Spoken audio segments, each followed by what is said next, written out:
Municipality నిన్న జరిగినటువంటి కాంగ్రెస్ ఇచ్చినటువంటి ప్రెస్ మీట్లో మొన్న ఎలక్షన్ ఖర్చుల్లో 17 లక్షల రూపాయలు దాదాపు అవకతవకలు జరిగినాయని చెప్పేసి ఈరోజు కాంగ్రెస్ వాళ్ళే బయట చెప్పడం జరిగింది. మేము అంతకుముందే ఎలక్షన్స్ కంటే ముందే మేము మున్సిపల్లో 1,50 లక్షల రూపాయలు చెత్తబుట్టల మీద, మిగతా పార్క్ మీద, మిగతా వాటిపైన జరిగిన అవకతవకలు జరిగినాయని చెప్పినా కానీ అప్పటి ఉన్నటువంటి కాంగ్రెస్ నాయకులు మున్సిపల్ ఆఫీస్కి వెళ్ళి అన్ని డైరీలు తీసి, అన్ని బుక్కులు తీసి ఎక్కడ ఇట్లా ఇలాంటి అవకతవకలు జరగలేవు, గొడ్డలకి ఎంత తీసుకున్నారు, కొడవలకి ఎంత తీసుకున్నారు అనేది ప్రతిదీ రాసి పెట్టి ఉన్నది, వాళ్ళు కరెక్టే చేసిరు అధికారులు అని చెప్పేసి ఆ రోజు ప్రెస్ మీట్ ఇవ్వడం జరిగింది. ఈ రోజేమో అవకతవకలు జరిగినాయని చెప్పేసి ఈరోజు ప్రజల ముందట చేస్తున్నారు. అసలు అవకతవకలు చేసింది అధికారుల, ఈ కాంగ్రెస్ అధికారుల అసలు తెలియజెప్పాల్సిన అవసరం ఉంది. దాదాపు గత ప్రభుత్వం ఇట్లా గత అధికారులు, గత రాజకీయ నాయకులు, గత చైర్మన్ కూడా లాస్ట్ టైం చాలా అవినీతి జరిగినట్టు ఆరోపణలు ఉన్నాయి. ఇప్పుడేమో ఇద్దరు సమర్థించుకుంటున్నారు. కండువలు మారుతున్నాయి తప్ప వ్యక్తులు మారుతున్నాయి రామాయణపేటలో. ఇది రామాయణపేట ప్రజలు ఆలోచన చేయాలి. ఈ రోజున్న కండువ రేపేసుకొని అధికారంలోకి వస్తున్నారు తప్ప మిగతా రామాయణపేటని అభివృద్ధి చేసేది ఇప్పటి వరకు ఏమీ లేదు. ఇప్పటి వరకు 40 ఫీట్ల రోడ్డు చేయడానికి 2 ప్రభుత్వాలు 2 టర్ములు మున్సిపాలిటీ వాళ్ళు చేస్తూ ఉన్నారు. ఆ 40 ఫీట్ల రోడ్డు కూడా ఇప్పటి చేయడానికి వీళ్ళకి చేతనైతే లేదు. ఈ రోజుకైనా రామాయణపేట ప్రజలు ఆలోచన చేయాలి. దాదాపు 20 ఏళ్ల నుంచి అవకతవకలు వీళ్ళే జరుపుతున్నారు. ఈ పార్టీ నుంచి ఆ పార్టీలోకి, ఆ పార్టీ నుంచి ఈ పార్టీలోకి తప్ప ఇక్కడ రామాయణపేట ప్రజలకు చేసింది ఏమీ లేదు. కాబట్టి రామాయణపేట ప్రజలు ఒకసారి ఆలోచన చేయాలి. అదేవిధంగా ఇది చేసింది అధికారుల, రాజకీయ నాయకుల, ఇప్పుడున్న మున్సిపల్ కమిటీ మాకు ముందే ఈ విషయం పైన ఖచ్చితంగా బహిరంగ లేఖియాలి. మేము దీనిపైన ఎంపీ గారి దృష్టికి ఇట్లా తీసుకెళ్తాము. లాస్ట్ టైం కూడా మేము చెప్పినటువంటి 1,25 లక్షల రూపాయలు అవి కూడా ఇప్పటి వరకు ఎలాంటి చర్య చేపట్టలేరు. ఇప్పుడు ఇట్లా 15 లక్షలు అంటున్నారు, 30 లక్షలు అంటున్నారు. ఎలక్షన్లో ఇంత ఖర్చు అవుతాయా? మరి ఎప్పుడు ఇట్లా ఇంత ఖర్చు ఎక్కడ లేదు. ఆల్రెడీ ఈ ఖర్చు ఎంత ఉందా అనేది బీఆర్ఎస్ వాళ్ళే ప్రెస్ మీట్ చెప్పారు. కాబట్టి దీనికోసం ముందే ఖచ్చితంగా కలెక్టర్ దృష్టికి ఇట్లా మేము ఇట్లా తీసుకెళ్తాం. ఖచ్చితంగా వీటి అవకతవకలు ఏముంది, ప్రభుత్వం వాళ్ళు అధికారులు చేస్తున్నారా లేదా రాజకీయ నాయకులు చేస్తున్నారా, ఇప్పుడున్న అధికారులు ఏదైతే రాజకీయ నాయకులు ఉన్నారా వాళ్ళు చేస్తున్నారా అనేది మేము అతి తొందరలోనే బయట పెడుతున్నామని తెలియజేస్తున్నాం. భారత్ మాతాకి జై. 30 లక్షల రూపాయలను డ్రా చేసుకున్నారు. జనరల్ ఫండ్ నుంచి 15 లక్షలు, మిగతా 15 లక్షల రూపాయలు ఎలక్షన్ ఖర్చు కోసం డ్రా చేసిరని చెప్పి నిన్న మున్సిపాలిటీ కాంగ్రెస్ పాలకవర్గం ఎవరైతే ఉన్నారో చైర్పర్సన్, అదేవిధంగా వైస్ చైర్పర్సన్, కౌన్సిలర్, కాంగ్రెస్ కౌన్సిలర్లు అందరూ కూడా నిన్న సమావేశం ఏర్పాటు చేసి కలెక్టర్ గారి దృష్టికి తీసుకుపోతున్నామని చెప్పి పత్రికా ప్రెస్ మీట్లలో మనం చూసినాము.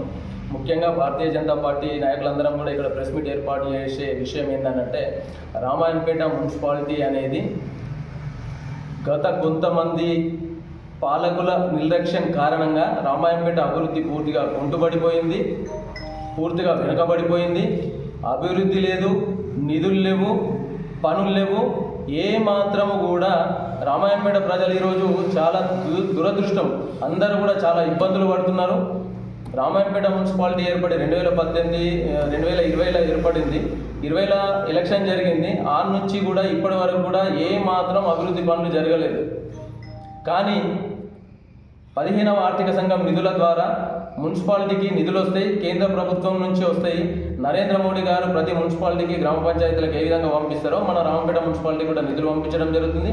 ఆ నిధుల్లో 1 కోటికి పైగా అవినీతి జరిగిందని గత కమిషనర్, అదేవిధంగా దాని వెనకాల ఉన్నటువంటి ఇప్పుడు ఉన్నటువంటి బీఆర్ఎస్, గతంలో ఉన్నటువంటి కాంగ్రెస్, ఇప్పుడున్న బీఆర్ఎస్ నాయకుల పేర్లు కూడా రామాయణపేటలో ప్రచారం జరిగింది.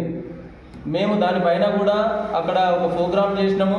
అదేవిధంగా దీని విషయంలో కలెక్టర్ గారు, ఎమ్మెల్యే గారు కూడా స్పందించాలని, దాని మీద చర్యలు తీసుకోవాలని మేము ముఖ్యంగా అక్కడ కార్యక్రమం చేయడం జరిగింది. 1 కోటికి పైగా అవినీతి జరిగితే కూడా ఇంతవరకు కూడా వాళ్ళ మీద ఎటువంటి చర్యలు తీసుకోలేదు.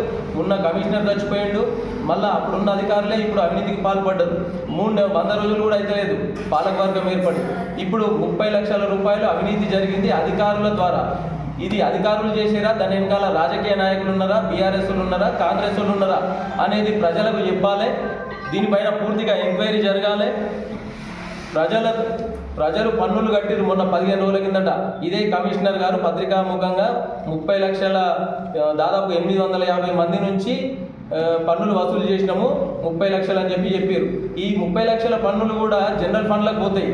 దాంతోపాటు బ్యాలెన్స్ ఎంత ఉండే పాలకవర్గం ఏర్పడ్డప్పుడు అవన్నీ కూడా మున్సిపాలిటీ చైర్మన్ నోటీసులో పెట్టకుండా పాలకవర్గం తీర్మానంలో కూడా దాని దృష్టికి తీసుకురాకుండా ఈ విధంగా ఇన్ఛార్జ్ కమిషనర్ గారు, అదేవిధంగా ఆర్ఐ గారు, అకౌంటెంట్ గారు, దానికి సంబంధించినటువంటి అందరూ కూడా ఈ విధంగా వీళ్ళు అవినీతికి పాల్పడి పూర్తిగా నిధులను దుర్వినియోగం చేసిర్రు. వీళ్ళ పైన వెంటనే కలెక్టర్ గారు చర్యలు తీసుకోవాలి. అదేవిధంగా ఎమ్మెల్యే గారు కూడా దీని పట్ల సీరియస్గా తీసుకొని స్పందించాలి. దీనికి బాధ్యులు ఎవరైనా కానీ క్రిమినల్ కేసులు నమోదు చేయాలి, వాళ్ళను వెంటనే సస్పెండ్ చేయాలి. రాజకీయ నాయకులు కూడా ఉన్నారని చెప్పి మాకు వినబడుతుంది. వాళ్ళను కూడా వెంటనే దీని వెనకాల ఎవరున్నా కానీ ప్రజాధనం దుర్వినియోగం అవడమే కాకుండా ప్రజలు కట్టిన పన్నులను ఖర్చు పెట్టాల్సిన అవసరం ఏమున్నది? ఈ విధంగా పాలకవర్గాన్ని తెలియకుండా మీరు ఈ విధంగా చేయడం ఎంతవరకు కరెక్టు? ప్రజలు కష్టపడి పన్నులు కడుతుంటే ఈరోజు అడ్డగోలుగా పన్నులు కామారెడ్డిలో లేదు, నిజామాబాద్లో లేదు, సిద్దిపేట లేదు, అడ్డగోలుగా పన్నులు కూడా ఇది కేటగిరీ 2 or 3 ఉన్నది మున్సిపాలిటీ. అయినా కానీ పన్నులు అడ్డగోలుగా పన్నులు వేసి ప్రజల మీద భారం పెడుతున్నారని గతంలో కూడా భారతీయ జనతా పార్టీ తరఫున మేము నిరసన కార్యక్రమాలు అదేవిధంగా రిప్రజెంటేషన్ ఇచ్చినాం. అయినా కానీ ప్రభుత్వాలు మారుతున్నాయి కానీ ప్రజల పట్ల ఏమాత్రం చిత్తశుద్ధి లేదు. మేము ఒకటే అడుగుతున్నాం, కలెక్టర్ గారిని రిక్వెస్ట్ చేస్తున్నాం. ముఖ్యంగా ఇప్పుడు రెగ్యులర్గా అధికారులు ఉంచాలి. ఒకటి ఇన్ఛార్జ్ కమిషనర్ ఉన్నాడు, రెండవది ఏఈ లేడు, టీపీఓ లేడు, తర్వాత అకౌంటెంట్ లేదు, అధికారులు ఎవ్వరు లేరు. ప్రజలకు ఏమాత్రం పనులు అయితే లేవు. 3 నెలలు కావస్తుంది, ఒక్క పని అయితే లేదు. పబ్లిక్ ఎవరిని అడగానో తెలుస్తలేదు, ఎవరి దగ్గరికి పోవాలనో తెలుస్తలేదు. పనులు ఏమాత్రం పనులు అయితే లేవు, అభివృద్ధి జరుగుతలేదు. పూర్తిగా ఎక్కడి పనులు అక్కడనే ఉన్నాయి. మేము కలెక్టర్ గారిని అదే అడుగుతా ఉన్నాము, వెంటనే చర్యలు తీసుకోవాలి, వీళ్ళని కఠినంగా శిక్షించాలి. దీనికి బాధ్యులు ఎవరైనా కానీ వీళ్ళ పట్ల తీవ్రంగా చర్యలు తీసుకోవాలని కోరుతా ఉన్నాము. ముఖ్యంగా దీనికి చైర్పర్సన్ గారు అదేవిధంగా వైస్ చైర్పర్సన్ ఇద్దరు కూడా బాధ్యత వహించి నిధులను మళ్ళీ డిపాజిట్ చేయాలని చెప్పి ఈ సందర్భంగా తెలియజేస్తూ ముగిస్తున్నాను. భారత్ మాతాకి జై. జై మాతాకి జై. ఈ రామాయపేట మున్సిపాలిటీలో అవినీతి అనేది అలవాటైపోయింది. అధికార యంత్రాంగం కానీ పాలక వర్గాలు కానీ చిత్తశుద్ధి లేకపోవడం వల్ల ఈరోజు మనం చూస్తూ ఉన్నాం.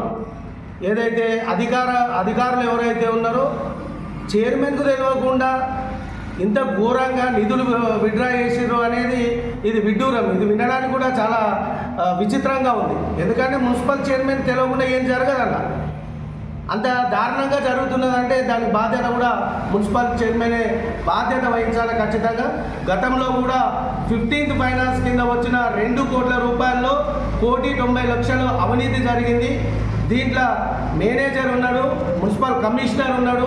దీన్ని మీరు వెంటనే చర్యలు చేపట్టాలని చెప్పేసి భారతీయ జనతా పార్టీ డిమాండ్ చేసి వాళ్ళను ధర్నా రూపంలో కూడా ప్రశ్నించినప్పుడు ఆ రోజులో ఉన్న కాంగ్రెస్ నాయకులు ఎవరైతే ఉన్నారో ఎమ్మెల్యే గారు రామాయంపేటకు వచ్చినప్పుడు క్యాష్ బుక్కులు తీసుకొచ్చి ఎక్కడ కూడా అవినీతి జరగలేదు, ఈ అవినీతి అనేది తప్పు, భారతీయ జనతా పార్టీ మా మీద కాంగ్రెస్ మీద బురద జరుగుతుంది అని చెప్పేసి ఆ రోజు మాట్లాడిన నాయకులు ఈరోజు మాట్లాడుతూ ఉన్నారు. మళ్ళా మా ఎంపీ గారు, ఇంకా విషయం మీకు తెలియదు, ఎంపీ గారు ఎవరైతే ఉన్నారో కమిషనర్ ఆఫ్ మున్సిపాలిటీస్ సెక్రటరీ ఎవరైతే ఉన్నారో అది జరిగిన తర్వాత మేము ధర్నా చేసిన తర్వాత దానికి సంబంధించిన 2 కోట్ల ఏదైతే 15th ఫైనాన్స్ విషయంలో స్టేట్లో కంప్లైంట్ చేసిన తర్వాత ఇది మొత్తం కదిలికి వచ్చి కలెక్టర్ దగ్గరికి ఇదంతా ఎంక్వైరీ జరుగుతున్న క్రమంలో ఇదంతా డ్రామాలన్నీ బయటపడతా ఉన్నాయి.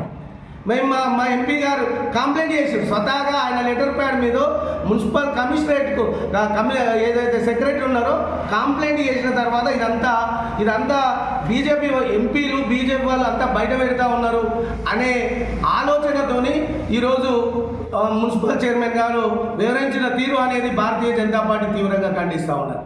ఎందుకంటే దానికి బాధ్యత వహించవలసింది మున్సిపల్ చైర్మన్.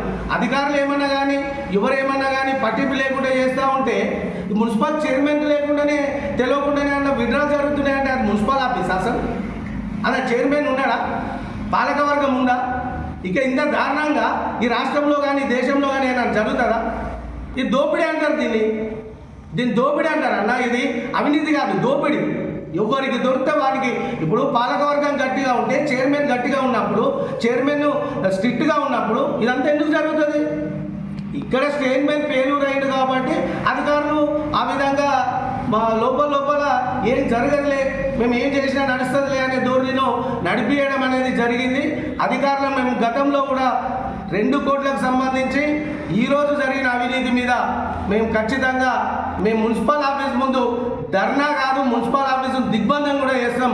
సిగ్గుండాలే. మొత్తం రామాయణపేట ప్రజలకు సంబంధించిన ఒక్కొక్క రూపాయి, కనీసం మోర్లు లేవన్నా, నీళ్లు లేవన్నా ఈరోజు రామాయణపేటలో ఏం చేస్తున్నారన్నా? ఎంత దారుణంగా ఉంది రామాయణపేట. ఇన్ని పనులు వేస్తారు, కనీసం పలకరించేటప్పుడు కూడా దిక్కులేడు ఇవ్వాలి రామాయణపేటకు. మొత్తం సర్వనాశనం చేస్తారు రామాయణపేట పేరును. ఈరోజు అవినీతి కూపంలో మున్సిపాలిటీ కూరుకుపోయింది. అనేక అవినీతులు, 2 కోట్ల అవినీతి, 30 లక్షల అవినీతి, 15 లక్షల అవినీతి. నాకు తెలియదు, నీకు తెలియదు, అధికారులకు తెలియదు. ఇది ఏంటన్నా ఇదంతా? మేము ఒకటే అడుగుతా ఉన్నాం భారతీయ జనతా పార్టీలో, మీ మున్సిపల్ చైర్మన్గా మీరు బాధ్యత వహించాలి. ఎవరైతే తప్పు చేసిరో వాళ్ళ మీద చర్యలు చేపట్టాలి. వెంటనే అధికారులను సస్పెండ్ చేయాలి. తాళాలు వేస్తే గడవదన్నా. ఆఫీసర్ తాళాలు వేసిన బుక్కులన్నీ అన్నీ ఉన్నాయి. అట్లా కాదు మేము చెప్పేది. వెంటనే వాళ్ళని సస్పెండ్ చేయాలి. మీరు అధికారంలో ఉన్నారు, మీరు మున్సిపల్ చైర్మన్, చర్యలు చేపట్టాలి. కలెక్టర్ దగ్గర పోవాలి, వాళ్ళని సస్పెండ్ చేయాలి, రికవరీ చేయాలి. 2 కోట్ల మీద కూడా ఖచ్చితంగా చర్య చేపట్టాలి. వీటి మీద దృష్టి పెట్టాలని చెప్పి కూడా భారతీయ జనతా పార్టీగా కలెక్టర్ గారికి విజ్ఞప్తి చేస్తూ ఉన్నాం, కోరుతూ ఉన్నాం. కలెక్టర్ గారు చాలా మంచి కలెక్టర్. మన మెదక్ జిల్లాకు సంబంధించిన ప్రతిమా సింగ్ గారు వెరీ గుడ్ కలెక్టర్. ఆమె అడ్మినిస్ట్రేషన్ చాలా బాగుంటుంది. ఎందుకంటే మేము చూస్తూ ఉన్నాం, గతంలో ఉన్న D1 బెదిరించడము, ఇప్పుడు వచ్చిన కలెక్టర్ అధికారులను ఆ స్థాయిలో ఉన్న వాళ్ళను బెదిరించి మనం ఏం చేయలేము. వాళ్ళతో పని చేయించాలి. మనం ఫెయిల్యూర్ అయితే, రాజకీయ నాయకులుగా మనం అధికారంలో ఉన్న వాళ్ళు ఫెయిల్యూర్ అయితే ప్రభుత్వం ఫెయిల్ అయినట్లు లెక్క. ఈరోజు ఆమె కూడా ఎవరైతే కలెక్టర్ ఉన్నారో, కలెక్టర్ ఫెయిల్ అయిందంటే ప్రభుత్వం ఫెయిల్ అయినట్లు లెక్క. దానికి బాధ్యత ఎమ్మెల్యే వహించాలి. ఈ విషయాన్ని కూడా గౌరవ ఎమ్మెల్యే చూడాలి. ఎందుకంటే మేము అడుగుతూ ఉన్నాం, ఖచ్చితంగా భారతీయ జనతా పార్టీగా రామాయంపేట రెవెన్యూ డివిజన్ కావాలి, రామాయంపేట నియోజకవర్గం కావాలి. గతంలో ఉన్నట్టు రామాయంపేట అభివృద్ధి చెందాలి.